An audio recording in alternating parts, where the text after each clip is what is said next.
I, 32 male, have been married to Jessica, 30, for 4 years. Together for 7 total. We met in college, got married after we both had stable careers. I work in IT consulting. She's in pharmaceutical sales. Life was good. Was. About 6 months ago, Jess joined this boutique gym.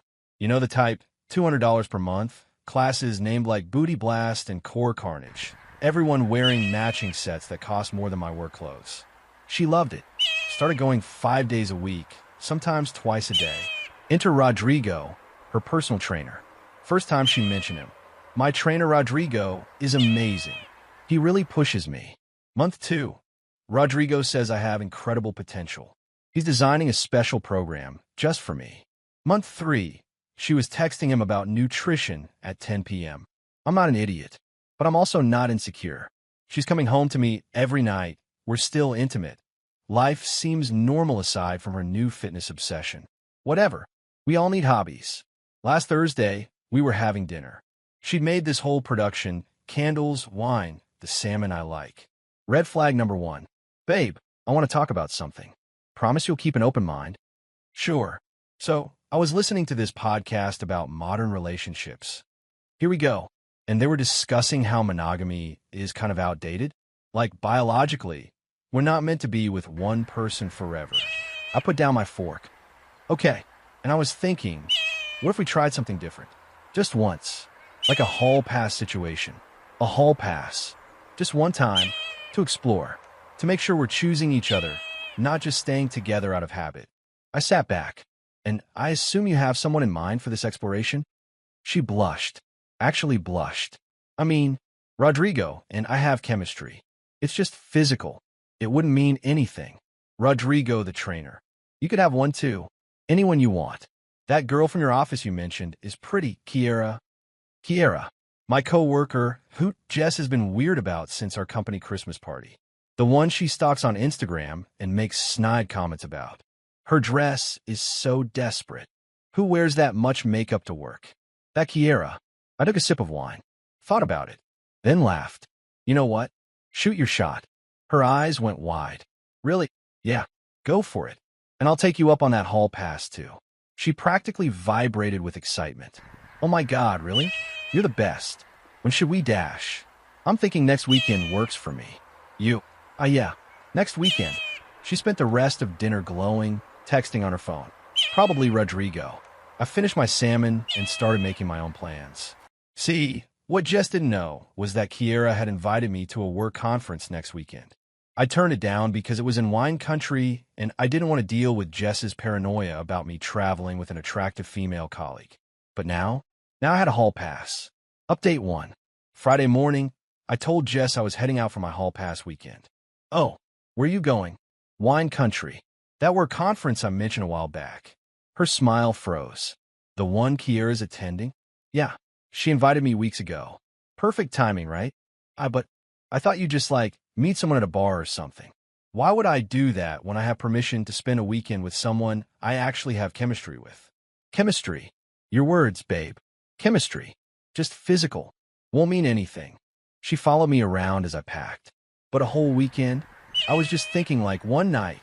Oh, did we set parameters? I must have missed that part. Hey, do you know where my good cologne is? Wayne, this is different. Ow, Kiera likes you. She's always flirting. And Rodrigo doesn't like you? Those 10 p.m. nutrition texts are purely professional. That's different. Ow, she couldn't answer. Just stood there, mouth opening and closing like a fish. Look, I said, zipping my weekend bag. You want hall passes? We have hall passes. I'll be back Sunday night. Have fun with Rodrigo. I'm not. Babe, you literally have a wax appointment today. I saw it on the shared calendar. Brazilian, for her wasn't exactly subtle. Her face went red. That's not. It's fine. Shoot your shot, remember? I'll see you Sunday. I kissed her forehead and left. She called me 17 times before I even reached the airport. Texted dozens of times. Can we talk about this? I think we should set boundaries. A weekend is too long. Why aren't you answering? This feels wrong. Please come home. I sent one response. Phone off for the weekend. To be present. Have fun with our face-blowing kiss. Then I turned off my phone and boarded my flight. Update 2. Turned my phone on when I landed. 40 missed calls. 132 texts. The highlights. This is manipulation. You're punishing me. Kiera is a predator. I changed my mind about the hall pass. If you do this, we're done. I'm calling a lawyer. Please, Wayne, please. I love you. I hate you. Come home now. I screenshot everything, then texted back. Just landed. Conference starts in an hour. Remember, you wanted this. Enjoy, Rodrigo. Kiera met me at baggage claim. And yeah, she looked amazing. Black dress, heels, the works. Ready for a weekend of thrilling data analytics presentations? She asked, smiling. Can't wait. Here's the thing. Nothing happened with Kiera. We went to the conference, attended boring presentations, networked with other IT nerds, drank overpriced wine. She had a boyfriend she's crazy about. I was married to someone I thought I knew. We were just colleagues.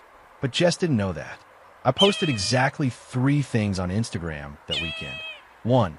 A sunset vineyard photo with perfect evening. 2. A picture of 2 wine glasses clinking. Kiera's hand just visible. 3. A shot of the hotel pool at night with midnight swim, midnight gym. Each post got an immediate call from Jess. I didn't answer. Saturday afternoon, the text changed tone.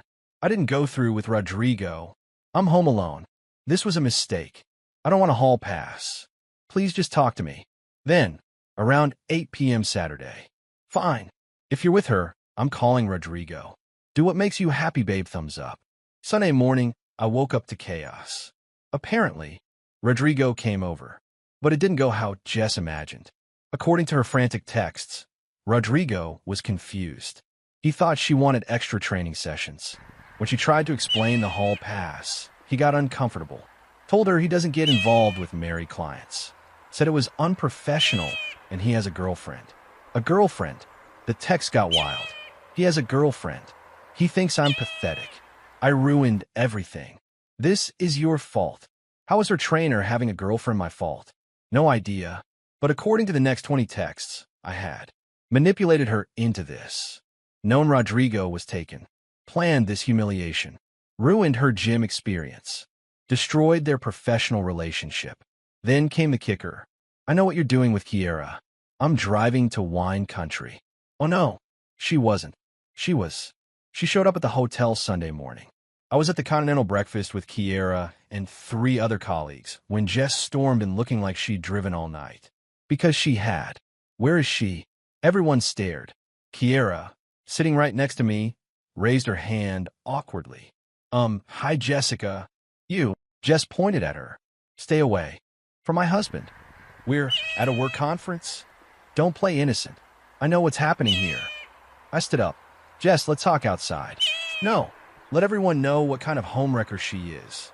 Kiera's boyfriend chose that moment to walk in with coffee. Babe, they only had oat milk. What's happening? This is her boyfriend. Jess shrieked, looking between them. Yeah. Kiera looked confused. Marcus? This is Wayne's wife. Jessica, this is Marcus, my boyfriend of 3 years. The silence was deafening. Everyone in the breakfast area was staring. Jess looked around wildly, realizing she'd just made a massive scene over nothing. But the Instagram, wine tasting, with the whole team. Marcus took most of the pictures. Jess turned to me, tears starting. You let me think. I'll let you think exactly what you wanted to think. Just like you wanted me to think Rodrigo was available and interested. That's different. It's really not. She ran out. I found her in the parking lot, sobbing in her car. I'm such an idiot. Yeah. I ruined everything. Yeah. Do you hate me? I don't know. We sat in silence for a while. Then she said quietly, I canceled my gym membership. What? I can't face Rodrigo. He thinks I'm a desperate housewife now. You are. She flinched. That's cruel. So I was asking for a hall pass to sleep with your trainer while expecting me to sit home alone. I said you could have one too, as a cover. You never thought I'd use it. You definitely never thought I'd pick Kiera. You played a stupid game and won the stupid prize. What do we do now? I don't know, but I have a conference to finish. Drive safe. I left her there and went back inside. Final update. The drive home from wine country was quiet. I caught a ride with colleagues. letting Jess drive back alone to think.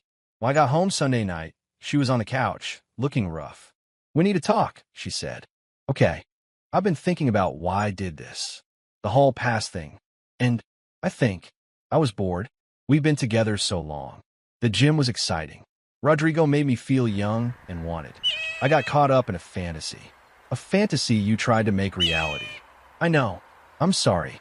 Sorry you got caught up or sorry you got caught." She winced. "Both. Here's the thing about trust. Once it's broken, it's broken." She'd show me who she was. Someone who'd risk our marriage for a fantasy, who'd manipulate situations to get what she wanted, who'd only panic when faced with consequences. "I think we need space," I said. "Like a separation? Like a divorce." She cried, begged, promised counseling. The works. But I was done. Not because she wanted to sleep with someone else. People have crushes. But because of how she went about it. The manipulation, the expectation that I'd sit home while she played, the absolute meltdown when I called her bluff. The divorce was straightforward. No kids, separate finances mostly. She tried to blame me for emotional manipulation with the Kiera thing, but our couples therapist shut that down quick. "You asked for an open relationship," Dr. Martinez said. He agreed. "Then you got upset when he participated according to the terms you set. That's not manipulation. That's consequences." Jess tried a different gym after the divorce. Lasted 2 weeks before quitting because everyone knows what happened. Small town, big gossip. Rodrigo had apparently told his girlfriend about the weird married lady who propositioned him, and she worked at a popular salon. Stories spread like wildfire. Last I heard, Jess moved 2 towns over, joined a regular gym with no personal trainers. Dating some accountant who doesn't believe in hall passes. Good for her. Me? I'm doing fine. Still friends with Kiera and Marcus. They think the Breakfast Showdown story is hilarious. Started dating a teacher named Shay who finds the whole hall pass concept bizarre. "Why would I want to pass?" she said on our 3rd date. "If I wanted to be with someone else, I'd end a relationship first. That's just basic respect." Crazy concept, right? Sometimes I think about that Thursday dinner. How different life would be if Jess had just not. If she kept her trainer fantasy in her head where it belonged. Or if she'd been honest. "I have a crush and I'm struggling," instead of "let's have hall passes." But she didn't. She thought she could have her cake and eat it too. Thought I was too boring or secure to actually use the pass she offered. Thought wrong. The funniest part? I ran into Rodrigo at a coffee shop last month. He apologized for the misunderstanding. "No worries, man. Not your fault my ex-wife couldn't read social cues. She seemed nice. Just intense about fitness. That's one way to put it." He laughed. "My girlfriend banned her from the salon after everything. Said she didn't want that energy in her space. Small towns, man. Play stupid games. Become a cautionary tale. Just wanted a hall pass." She got exactly what she asked for. Permission to shoot her shot and miss spectacularly. Meanwhile, I got a weekend in wine country, a story that makes people's jaws drop, and eventually, a partner who doesn't need to test drive other people to know she wants to be with me. Funny how the universe works. She asked for freedom and got it, just not the way she imagined. Edit. Since everyone's asking.